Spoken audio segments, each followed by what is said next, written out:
വന്ന് ഊണ് കഴിച്ചിട്ട് കിടക്ക്. എനിക്ക് വിശപ്പില്ല. ജയ, വാമോനെ വന്ന് ഊണ് കഴിക്കേ. വിശപ്പില്ലെന്ന് പറഞ്ഞില്ലേ, വയ്ക്കൂടെ?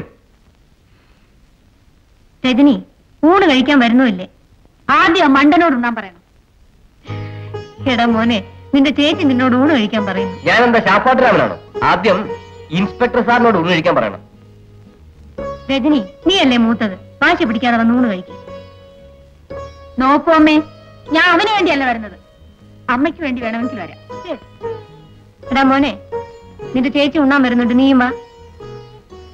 അമ്മ, ഞാനൊരു കാര്യം പറഞ്ഞേക്കാം. വേറെ ആർക്കും വേണ്ടിയല്ല വരുന്നത്, അമ്മയ്ക്ക് വേണ്ടി മാത്രമാ. മനസ്സിലായോ?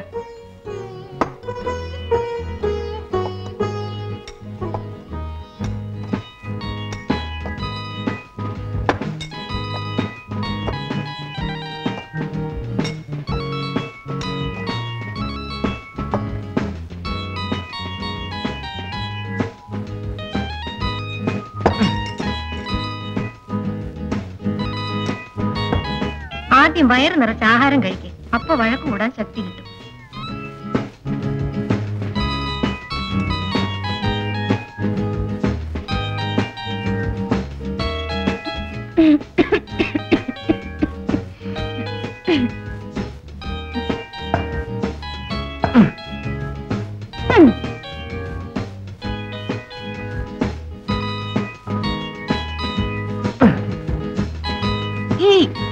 പോടാ, ആഹാരത്തോട് നിന്ന് കാണിക്കരുത്.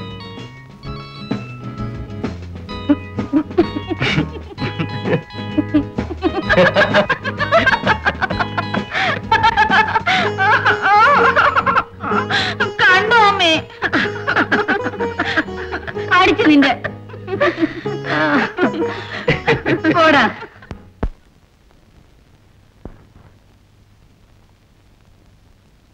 Excuse me. Hi, Jane. അച്ഛാ, അച്ഛാ, ആരെ വന്നിരിക്കുന്നത് നോക്കി.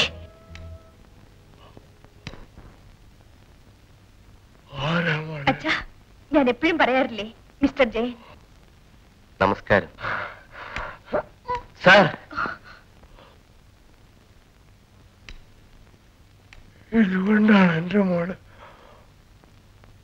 ഹോട്ടലിലെ ആളുകളുടെ പോയി ആടി ജീവിക്കേണ്ട ഗതികേട് വന്നു.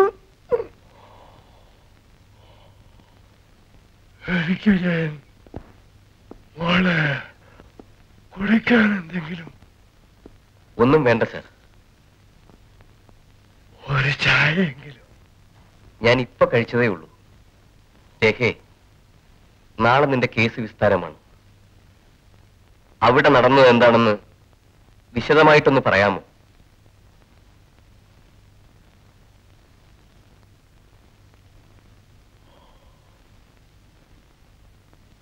അച്ഛാ, പറയും മോളെ.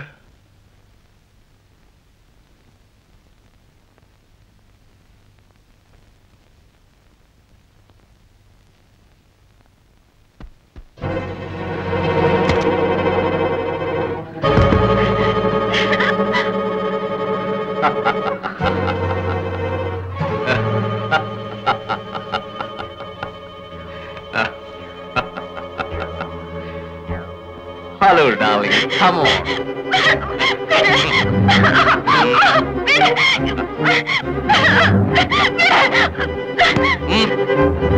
നിക്കടി അവിടെ.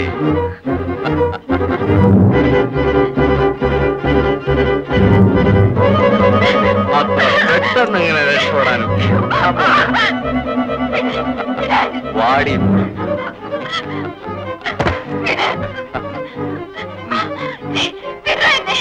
എനിക്ക് വേണ്ടി ഒന്നാടാം. ആടിക്കഴിഞ്ഞാൽ നിനക്ക് പണം കിട്ടും, എനിക്ക് സുഖവും. ഇത്ര ഭംഗിയുള്ള ശരീരം ഇങ്ങനെ വസ്ത്രം കൊണ്ട് മറയ്ക്കുന്നത് ശരിയാണ്?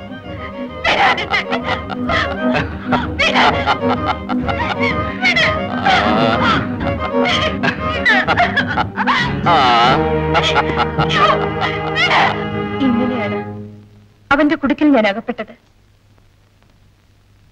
എന്ത് ചെയ്യണമെന്ന് എനിക്കറിയില്ലായിരുന്നു. അവസാനം നീ എങ്ങനെ രക്ഷപ്പെട്ടു? അതൊരു വലിയ തമാശയാണ്.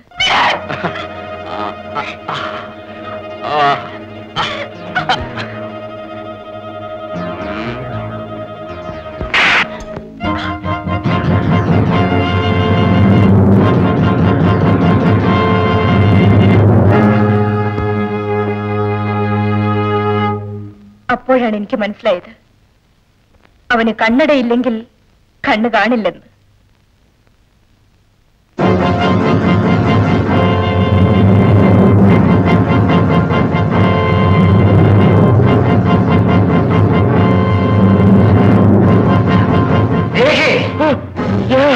ജയൻ,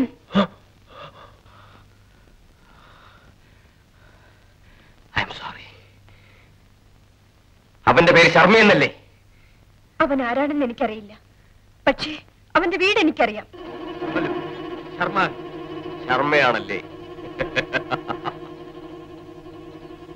എടാ, അരമണിക്കൂറിനകം നിന്റെ വീട്ടിൽ ഞാൻ വരും, നിന്നെ കൊല്ലും.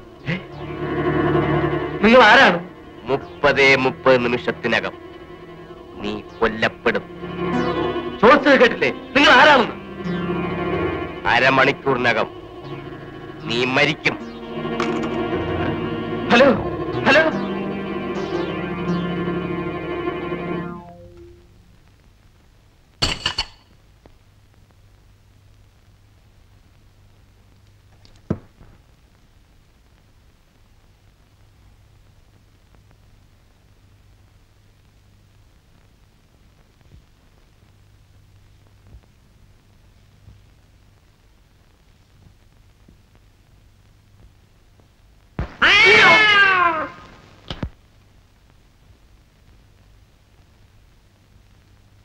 Yes, George speaking. ഞാൻ ശർമ്മയാണ്. ആരോ ഒരുത്തൻ എന്നെ കൊല്ലുമെന്ന് ഫോണിൽ കൂടെ പറഞ്ഞു. ആരാണത്? അവൻ ആരാണെന്ന് പറഞ്ഞില്ല. എനിക്ക് പേടിയാകുന്നു ജോർജ്. നീ ഒരു കാര്യം ചെയ്യ്, ഇനി ഒരു നിമിഷം പോലും അവിടെ നിൽക്കണ്ട, ഉടനെ ഇങ്ങോട്ട് പോര്.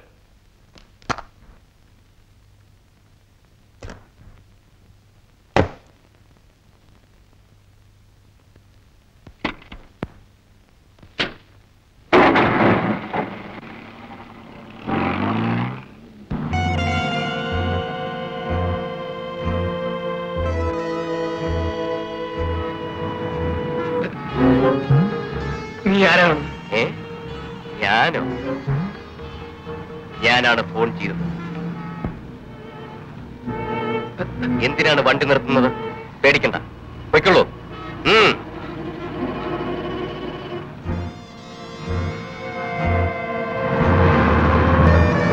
നിങ്ങൾ?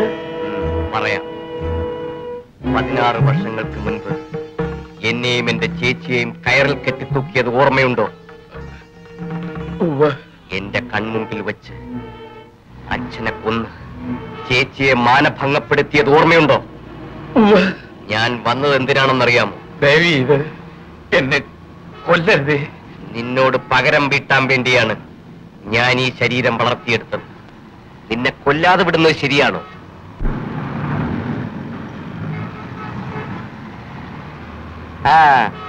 ആ വേല കയ്യിലിരിക്കട്ടെ, അതിങ്ങെടുക്ക്.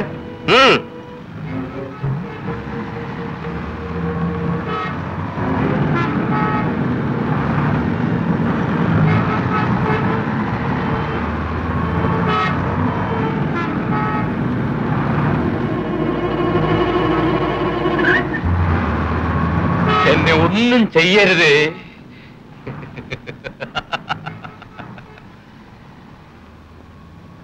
നിനക്ക് ജീവനിലത്ര കൊതിയുണ്ടെങ്കിൽ ഞാൻ 5 എണ്ണുന്നതിന് മുമ്പ് ഇറങ്ങി ഓടി രക്ഷപ്പെട്ടോ. 1 2 3 4.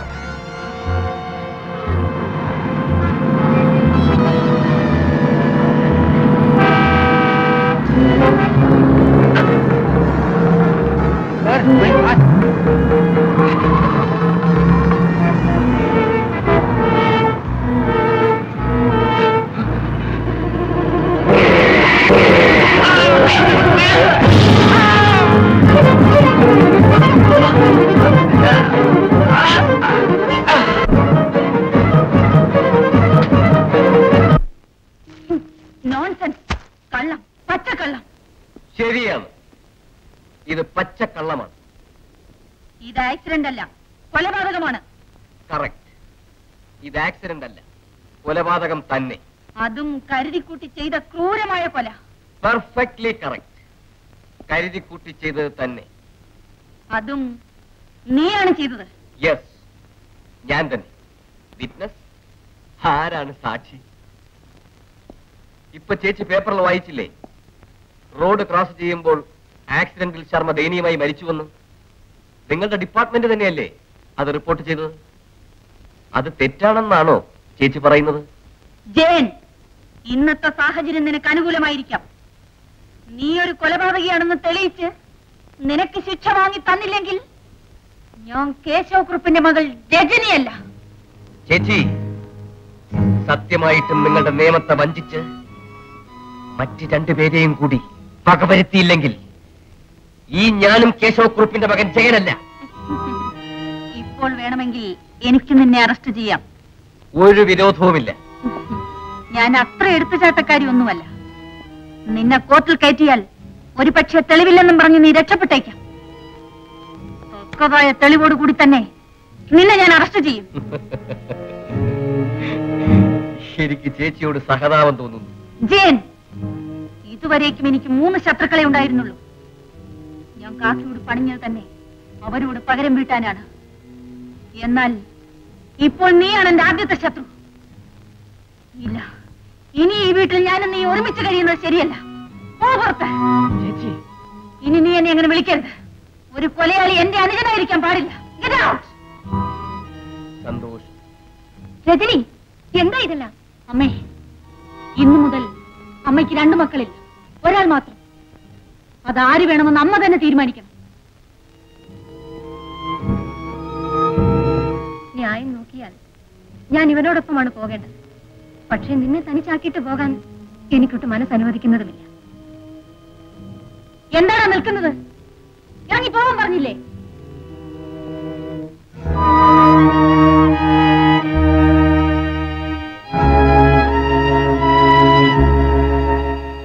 അമ്മേ, എന്റെ അച്ഛന്റെ ആത്മാവിന് ശാന്തി കിട്ടാൻ വേണ്ടി ഞാനൊരു പോർക്കളത്തിൽ ഇറങ്ങിയിരിക്കുകയാണ്.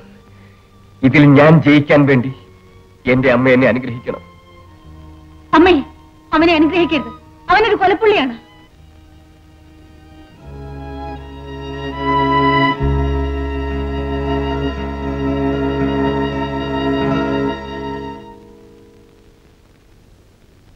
ചെറുപ്പത്തിലെ വിധവയായ ഒരു അമ്മയുടെ വേദന നിനക്കറിയില്ല രജനി.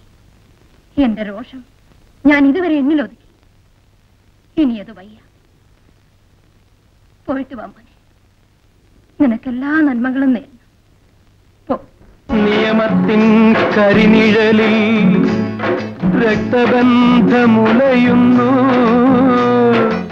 സ്നേഹത്തിൻ തൂമുഖങ്ങൾ കരിമുഖങ്ങളായിടുന്നു. നിയമത്തിൻ കരിനിഴലിൽ രക്തബന്ധമുലയുന്നു. സ്നേഹത്തിൻ തൂമുഖങ്ങൾ കരിമുഖങ്ങളായിടുന്നു. ആരോ പറഞ്ഞു പോയ മൊഴികൾ നാം മറന്നുവല്ലേ? ആരോ നടന്നു പോയ വഴികൾ നാം മറന്നുവല്ലേ?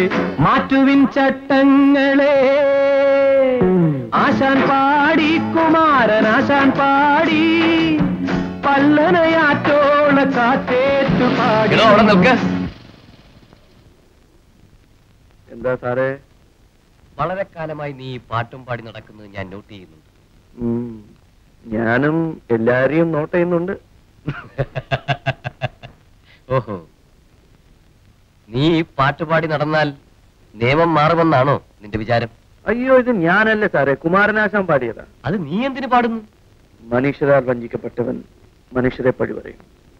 ചട്ടത്താൽ വഞ്ചിക്കപ്പെട്ടവൻ ചട്ടത്തെ പഴി പറയും. അത് ശരി. അപ്പോ നീയും ചട്ടത്തിനെതിരാണല്ലേ? നിയമത്തോട് നിനക്കും എന്തെങ്കിലും?